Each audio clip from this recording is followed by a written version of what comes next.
I'm Teresa Bienken, CEO of National Speakers Bureau Canada and Global Speakers Agency.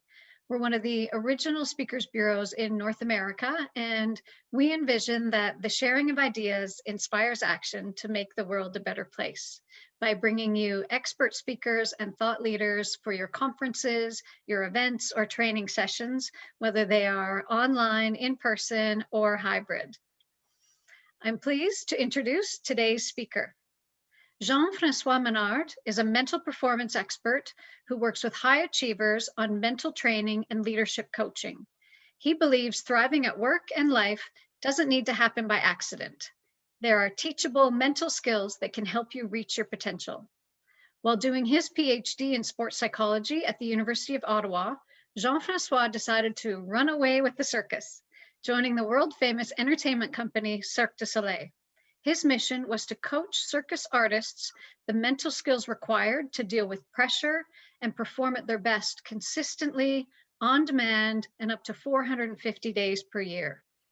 Today, his clients like Tessa Virtue and Michael Kingsbury and more are proven winners. They're Olympic gold medalists, Super Bowl and X Games champions, surgeons, musicians, and corporate leaders.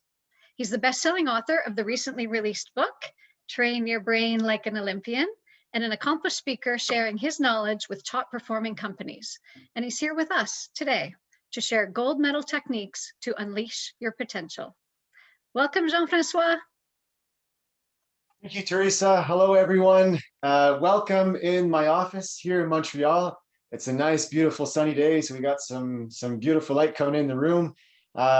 Really happy to be here with you guys today and to share with you some of my experiences in my expertise in mental training.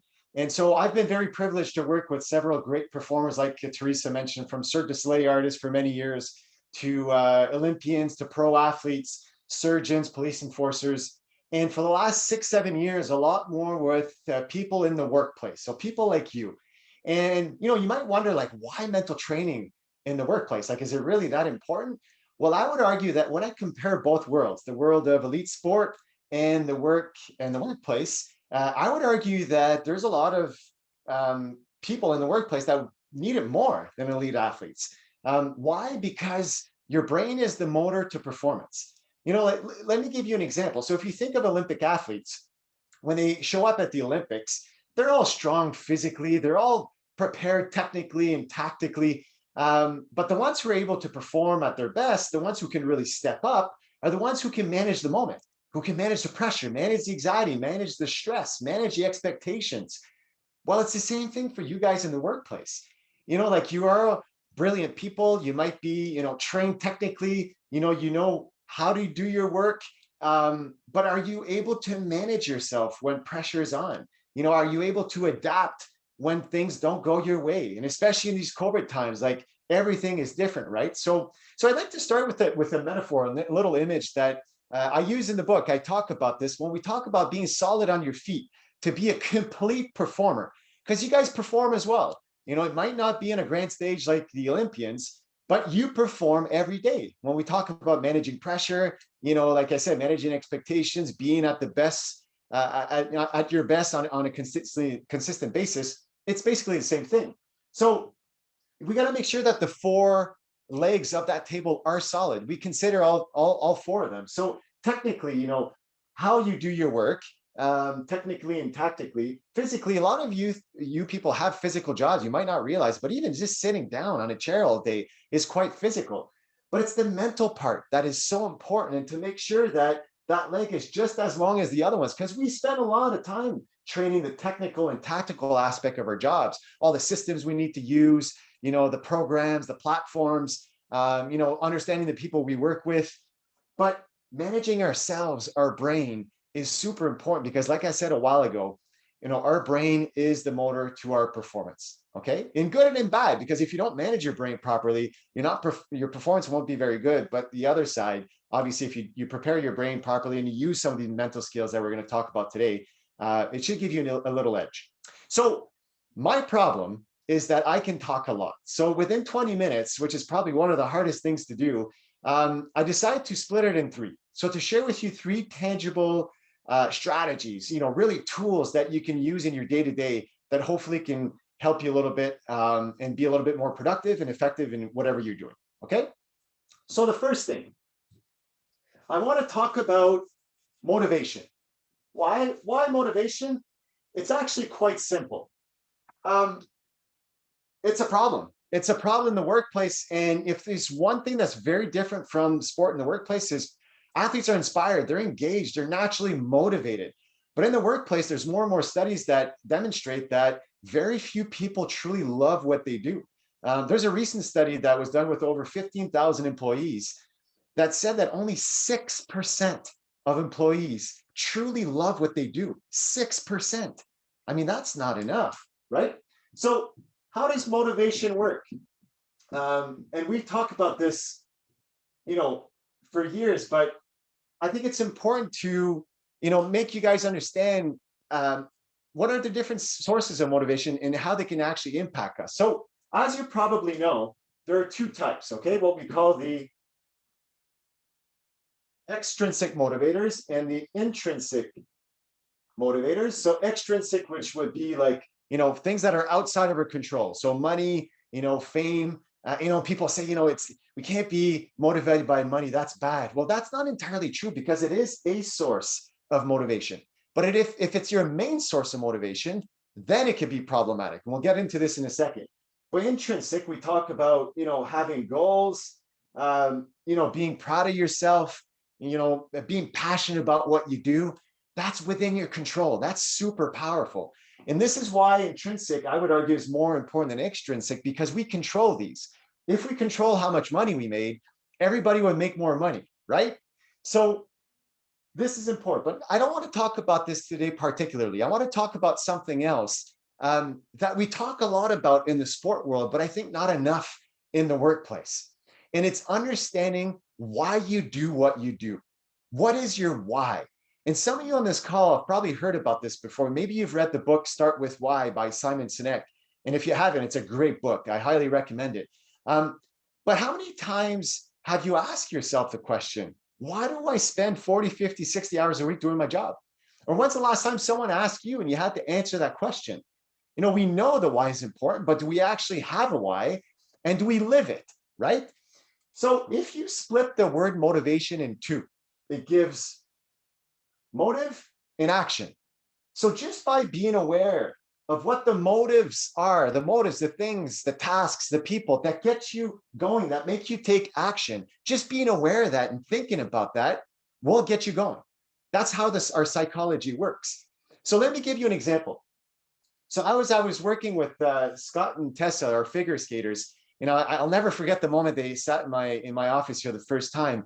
They had retired from the Sochi Games in 2014, stepped away from competition for 2 years, and then decided to come back in 2016 for the 2018 Olympics. So when they sat down, one of the first questions I asked them was, why are you coming back? Because you're going to have to know what are your motives. What are the reasons that you decide yourself to go back in the grind for 2 years and get ready for the games? Because it won't be all butterflies and rainbows. Like, it's going to be tough. There's going to be some ups and downs. And they both looked at me and they naturally said, we came back because we missed competing. They were doing shows for 2 years, and doing shows is great. They had lots of fun doing that, but it's not the same as competing. And they wanted to win another gold medal. Because I need to know, like, what are these internal, motivators that are going to get you going? Because you've won an Olympic medal before, you're world champion, you're international celebrities. So for them to really connect with, we wanted to come back to competition and see how better we could become, had to become their why. So I made them write this. And Scott had it in his cell phone. He would see this regularly because, out of sight, out of mind, right? And Tessa had it in her apartment a little bit everywhere. And every single day I would ask him to remember why they came back. And he became kind of like their guiding light. Why? Because some mornings they were tired and they didn't want to go to training. Or sometimes some of these competitions didn't go their way. And, we become frustrated or we doubt, we're not sure if we made the right choice to come back. But I would always bring this back to them. Hey, you guys signed up for this. This is part of your journey.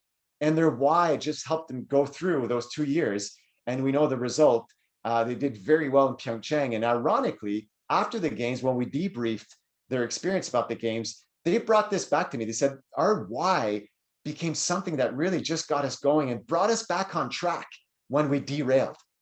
So we can all think about our why and, make it up, a little sentence, a little paragraph, and repeat it every single day. So for instance, like my why is I have the privilege and the honor to help people achieve their dreams. I'm in that type of business. And I remind myself of that every morning. I have it in my computer desktop. It's the first thing I see when I start working. And the reason I repeat this every day is the way I see it is I don't deserve to work with some of these unbelievable athletes or some of these unbelievable organizations like yourself if I don't live my why. Because you would hire me or these athletes would want to work with me because I'm living my why, because I would be the best version of myself and they want that version of JF, the same way that everyone would want the best version of yourself as well. So I do this with all of my clientele. There was a Cirque du Soleil artist that her why was to remind herself just before she went on stage. This girl performed 450 times a year. So 450 times she would tell herself just before going on stage, I get to warm up people's hearts and I get a standing ovation every night. This is wicked. And then 2 minutes later, she was on stage. And the reason she would say that is because one of those 2,500 people that came to watch her perform, they'll probably never see her again. And she wanted to make sure to be the best version of herself during that moment. So the why, again, I took about 5 minutes to talk about this. I could take several minutes, but please consider this for yourself, for your teams, and it does really have an impact on the way you're going to interact, the way you're going to speak, the way you're going to coach, the way you're going to manage your people around you. Okay? First thing. Second thing, I want to talk about mindset. Okay? So again, why mindset? Well, I get asked quite regularly, if there's one thing I could work on, what would it be? What is the most important mental skill out there? Not mindfulness. We're going to talk about that later. Mindset. So mindset really is everything. It has an impact on your behaviors. The way we decide to, see the upcoming situation, the way we talk about it, the words we choose about it is going to have an impact on the way we're going to act. So let me give you an example. If you went back to your high school years and you thought of that one class you didn't like, what was that class? Okay. For me, it was chemistry. I couldn't stand chemistry. Think about what was going through your mind just before you entered the class. You had the class from 8 to 9 in the morning. You would tell yourself, this is going to be long. I don't want to be there. I don't like that prof. I'm no good at this class. If you have a choice to sit where you want to sit in the class, you sit in the back. Can you focus properly? No, it's so dreadful. You look at the clock, 8 o'clock, 8:02, 8:04. Wow, this is going to be long. And typically, you don't learn as much, you don't have fun, and the result isn't very high on your report card at the end of the year. Think of the flip side, the classes you loved, math. Okay, maybe for you is geography or history or French class. Okay, think of what was going through your mind just before you entered the class. This is going to fly. I can't wait to see what we're going to do. I love this proc. This is interesting. It's going to be so much fun. Think about it. It hasn't happened yet, and you're conditioning your mind for it to happen that way. You sit in the front of the class. Is it difficult to focus? No, it happens automatically. Okay? You're not even looking at the clock. You're lifting your hand. You're involved. Okay? You're learning a lot more. You're having more fun. And in the end, the results typically are higher in those classes. The point of my story is there's some people that walked into chemistry class the same way that I walked into math class. And there's some people that walked into math class the same way I walked into chemistry class. So the class itself doesn't really matter. But the way you construct how the class is going to go has a huge impact on how you're going to behave. And now you might say, yeah, but Jeff, if you change your mindset about chemistry, it would have never became your best class. And you're right. But maybe instead of finishing with a 70 average, I would have finished with a 76 or a 77. And if I did that with every single class, well, you know what would happen to that report card at the end of the year. So in the end, like I said, mindset determines the type of behaviors we're going to have. Okay. And before I get into chemistry, I could just tell myself, okay, you're not going to look at the clock. You're going to sit in the front to make sure you're going to be involved a little bit more. You're going to stop saying that you don't like that prof, and the experience is going to be different. Now, it's the same for you guys. When you get into a meeting, you're meeting a new client. Okay. You're attacking a complicated or complex file that you don't like to work on. Careful what you're saying because your brain believes what it hears. One of my favorite quotes, the brain believes what it hears, not necessarily what's true. So you really got to be careful what you tell yourself. So let me give you an example. So for the last few years, I've been working with Laurent Duvernay-Tardif, our famous Canadian football player that playing in the NFL apparently wasn't enough. So he had to become a doctor as well. You know, unbelievable human being. Oftentimes people ask me, like, is he as nice in person than he is on TV? He's actually nicer. He's an unbelievable guy. So as we're getting ready for the Super Bowl last year, as you may know, if you're a football fan, there's a 2 week break between the semifinal and the final in the NFL. So they can pimp up that event. And the Super Bowl is just, it's a big show. But for the players, it gives extra time to think because typically it's only a week off between games during the year and during the playoffs. So with Laurent, every single day we talked about the pleasure of the game must remain greater than the pressure of the game. And then I would bring this up, this quote to him, and then he would talk to me about that. Jeff, it's so true. Like, it's such a privilege to be in that game. Like, I've been dreaming about this since I'm a little kid. You know, I'm so fortunate to be in this position. Like, there's a lot of people that would like to be in my shoes right now. And the Super Bowl, yeah, I could see it as being a threatening thing. We don't want to make any mistakes. But at the same time, it's also a celebration of all the work that I've done throughout the year. So I could see it as negative pressure, but I could also see it as positive pressure. Like, I want to be there. Conditioning his brain and how it's going to go. And the second thing we talked about is celebrating little wins during the game, because he will go through about 60 plays in a game. And especially in the Super Bowl, the quality of football isn't that good compared to the previous games. You know, they go to bed late the week before. There's a lot of parties. There's just a lot going on. And typically it's only towards the end of the game that the game gets a lot better. So I told him that you're not going to be perfect during that game. You're probably going to make some mistakes and you got to be ready to respond to that. And if you put your focus on the negative, well, you're going to behave in a negative way. But if you put your focus on the little wins, that great little block, listening to the coach, adapting your play because of what he told you, these are all little wins that happen all the time. Well, you're going to act in that way as well. Because it's like changing channels. The best way not to think about something is to think of something else. So to not think of the negative, well, think of the positive, think of the constructive stuff that's going on. And there's little wins going on all the time for Laurent, like for you guys. And changing channel on TV is the same thing, because if you don't like that sitcom that you're watching, the negative one, you just change channels to something you prefer. The brain works the same way. Well, in that game, Laurent actually injured his leg. So it could have been really easy for him to just think about his leg and, oh man, you know, I'm going to hinder my team. We're not going to win, yada, yada, yada. Because we know that when we're negative, we can be negative for a long time.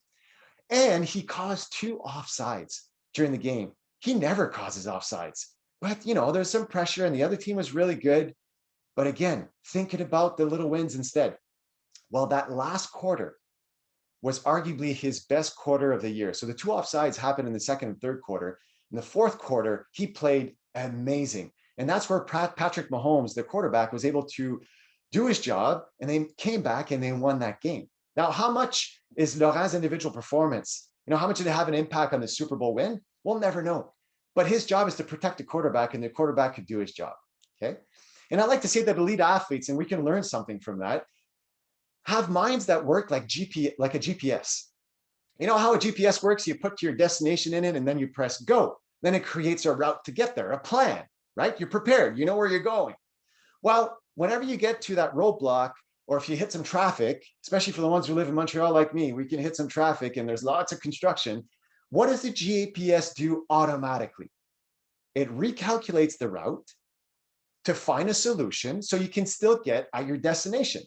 Does the GPS complain? Does it find excuses? Oh no, I'm going to be late. I don't like this. This is no fair. Of course it doesn't.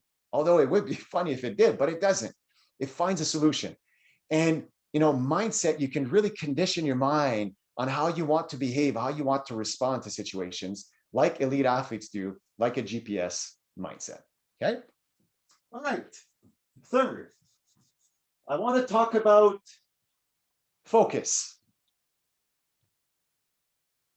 All right. There's a few things about focus, and we're going to be done in about 4 or 5 minutes. So focus is huge because in the end, how productive you're going to be is directly linked on how concentrated and how present and attentive you are. It is unbelievable how distracted we are as a society right now. Did you know that our attention span is now shorter than a goldfish? Like, that's pretty sad. And one of the main reasons is smartphones. We'll get to that. We'll get to that in a few minutes. The first thing I want to talk about for to be really focused is to use mindful breathing. Now, I didn't say meditation. And the reason I want to make this very clear is people think that to use mindful breathing correctly, we need to breathe for 5, 10, 15 minutes. If you have that time and you're good at doing it, and it's easy for you to do that amount of time, that's great. But you don't need to focus on your breath for 5 minutes to get some benefits. 30 seconds, a minute, minute and a half, maybe 2 is enough. If you do this every single day, once a day, every single day, after a few weeks, you're going to realize that your brain is not reacting the same way to things that typically throw you off. Okay. Let me give you an example of mindful breathing. So one of my clients is called Mikhail Kingsbury, who does mogul skiing. Okay. And Mikhail competes at the Olympics once every 4 years. It's 24-second performance every 4 years. And if he doesn't perform well, he's got to wait 4 years to redeem himself. That's a tremendous amount of pressure. And when we talk about performing on demand, I mean, he's a great example of it. So we knew that when he's going to be on top of that hill, just about to go for his last performance at the games, we knew he was going to be nervous. We knew, he's going to be tight. So we set this out. He had a pre-performance routine that he had prepared for months in advance, where he focused on his breath to make sure that his smart part of his brain is working, the prefrontal cortex, and not the limbic system, not the panicky part of our brain, so that he's thinking about what he wants to do, not what he wants to avoid. Okay. He does this to be on his toes, not on his heels, because when we're on our heels, we're scared. When we're on our toes, we're attacking. Okay. His body's nice and calm. It's not crisp, because to ski in the bumps, you got to be smooth, right? And the electricity in his brain, the brain waves are nice and slow, but most importantly, he's in the present moment, because when we're thinking about our breath, we are in the here and now. And he had a beautiful performance, performed like he wanted to, and then won the gold medal. Now, there's a lot of other things that contributed to that gold medal, but the reason I want to share this is mindful breathing could be just as practical for you. Just before you give that important presentation, or you meet with this, that client that that is, is tough to manage, and or that employee that you need to have that tough conversation with them, mindful breathing can make sure that it's the smart part of your brain. You're nice and calm, you're present. Okay, you're not rushing your speech, but you're speaking on a rhythm that's normal. Well, and breathing is free. You can do it whenever you want, wherever you want. And in the end, it's connected with all your systems in your body, and it allows you to have a clear mind and to pay attention to what really matters. Okay. And the last thing I'm going to say about focus, especially in times of COVID, is taking breaks. There's no way you can be concentrated, connected from 8 to 5 at night without taking breaks. It's impossible. Okay. Our brains can focus optimally only for about 1 minute, 1 hour. Sorry, not 1 minute, 1 hour. People think we can go for 2, 3, 4 hours. We can't. Okay. Our energy starts depleting. Okay. We start getting distracted. Don't wait until you're about to take a break, because that means you're too late. It's like only drinking water when you're thirsty. Okay. It doesn't make sense to a certain extent. Okay. Be proactive about taking breaks, not reactive. Plan your breaks every hour, hour and a quarter. Take 5, 10 minutes. Go eat a snack, take a walk. Okay. Taking a walk is arguably the best thing. When's the last time you walked for 5, 7, 10 minutes? And after your walk, you told yourself, oh, that was a waste of time. Like, I feel horrible. Never. We produce endorphins in our body. We clear our mind. We think so much better. Think about what we do with kids in elementary school. They're on a bench listening to the teacher for an hour and a half. And then we send them outside for recess. Why? Because we know they won't be able to focus for several hours in a row. Go play, go move. So when they come back 50 minutes later, they can listen, they're attentive to what's going on. Okay. All right, so I'm looking at the clock. It's been about 21 minutes. I want to respect people's times, and I want to allow some time for Q&A as well. So hopefully you learned a few things. So we talked about motivation, your why. We talked about mindset, the importance of constructing your reality and the impact it has on your behaviors. And when we talk about focus, mindful breathing, super simple to do. We talked about taking breaks. Again, make sure you don't take a break only when you're about to break because you're too late. And think about your working environment. I didn't talk about that, but that's something else. If you're supposed to be focused on a Zoom call and your smartphone is right to your right, and there's notifications coming in, and we see the people with their eyes, they're looking to the right as they're on the call, what are you indicating to people in front of you? Is that your cell phone is more important than what's going on the computer, okay? And one last little thing, for people who are managers, that are responsible people's schedules. Instead of having 1 hour Zoom calls, make them 50 minutes, even maybe 45, to leave a transition time so that people can go from one meeting to another. Because the biggest problem we've seen in the last 12 months is people having meetings back to back to back to back to back. And typically what we can really take care of in an hour, we can do it in 50 minutes, being just a little bit more productive. But leaving that 10 minutes will make your people smarter and more focused and just as good at 4 in the afternoon than they were at 8 in the morning. Okay. So Teresa, I'm going to bring it back to you so you can manage some of those questions that were in the chat. And we have a good, we have a good 8-10 minutes to go through the questions. Sounds great. Thank you so much, Jean-François. And I'm going to jump right in and we'll do a rapid fire Q&A because I know everyone's time is tight. Thank you for those who will stick around. We've got about 5 more minutes, as you mentioned. One question is about, you referenced starting with your why, and not everyone does find work that aligns with their why, but primarily because they do need to earn an income. What is your advice for people who are struggling to find their why? Well, first of all, is to talk about it with people around you, people that know you well. And, sometimes that why you need other people around you to help you figure it out. So if it's, with the athlete, it's often the coaches that will help the athlete come up with their why.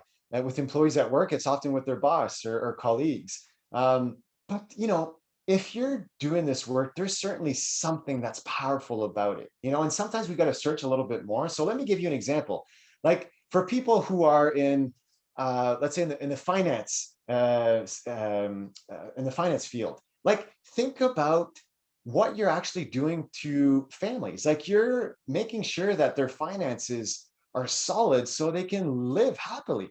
They have a plan for the future. And just think 30 seconds about this one particular client, maybe last week or last year, that told you, thank you. Like, I'm so happy with the work we've done together. I feel safe. I feel like we have something solid for the future.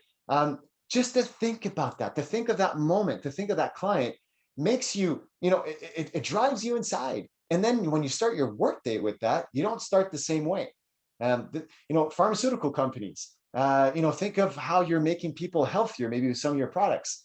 Construction company, think about the homes, the shelters you're giving to people and, the impact it can have on their lives. So thinking about those specific examples and reliving it, because only thinking about something, only logical things can really get you going, but imagining something touches the emotional point in you and it really does have an impact. So just quickly, just about 2 months ago, I work with a pediatric surgeon who I've been helping, do his work a little bit better because his surgeries are super complicated. And he was telling me just about a month and a half ago that he operated on this small child and the operation lasted 5 hours. And the child lost 5 liters of blood. It was a very complicated surgery, but in the end, his surgery was very successful, and the kid now is perfectly healthy. And he was telling me, that surgeon that I work with, he was telling me, you were there with me in that surgery. Like we saved that kid's life together. And I mean, just right now, I'm hot, and I have goosebumps just thinking about it. But what I do sometimes when I start my day, I might be tired because I didn't sleep well the night before and I have a lot on my plate. I just take 30 seconds. Think about that session I had with that surgeon. He's telling me this, and then all of a sudden I look at my workday and I don't look at it the same way. So dig deep, be creative, come up with words, things. For me, privilege and honor and dreams was very personal to me because that means a lot. So that's how I constructed my why. So brainstorm about it, come up with words, and then put some meat around it, and then come up with a statement.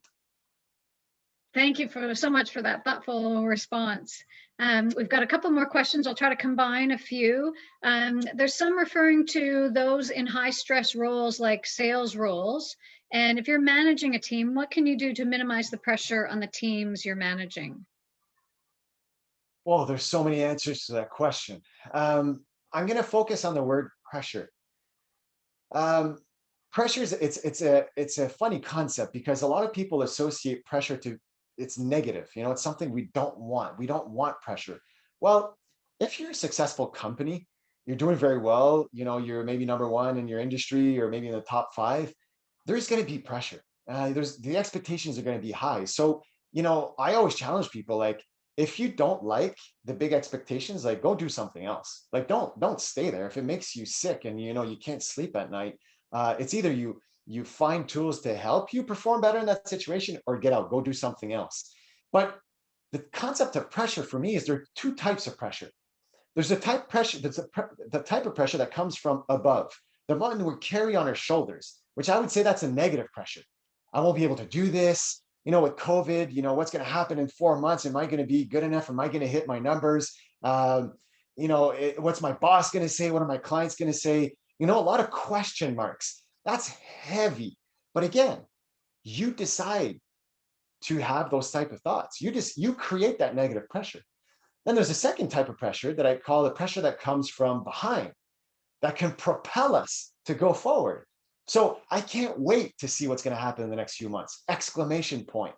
This is a very, very tough goal to reach. I'm going to make sure to have a solid team around me. We're going to do this together. We're going to make sure to have some very, very specific tools we're going to use to achieve that. Exclamation point. Now, that's a lot of pressure as well, but it comes from behind. It's engaging.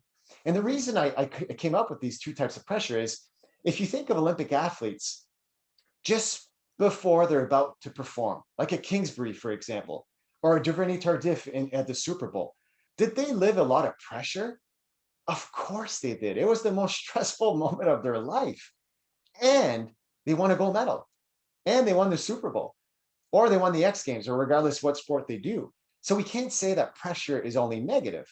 Pressure can be a great thing. And I always say that pressure is a privilege because typically we only feel pressure about things we really care about, especially the positive one.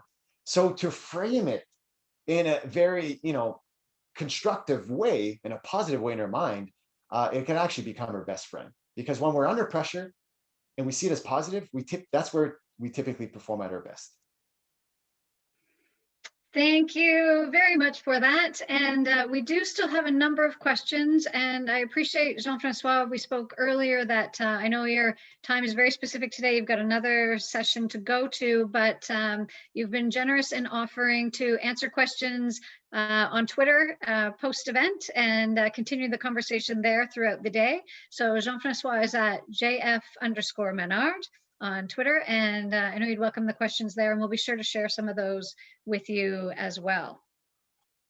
And if ever other people use Instagram or Facebook, feel free to follow me on those platforms as well. And like Teresa said, feel free to send out your questions, any requests, even for books as well. I know there's a possibility of getting a book through this webinar, but if ever you need some books for your staff or whatever it is, just contact me privately. And I've been sending out books in the last few weeks, like it's going out of business. It's been a little bit overwhelming, but it's a good problem to have. And I sign them personally as well. So so feel free to connect, and it'll be my pleasure to answer those questions and help you with your needs. Thank you so much for that. And yes, we are going to do a book draw right now. And we will guarantee that the winner of this gets their book fairly quickly. So we've got our spinning wheel. I'm going to spin it now.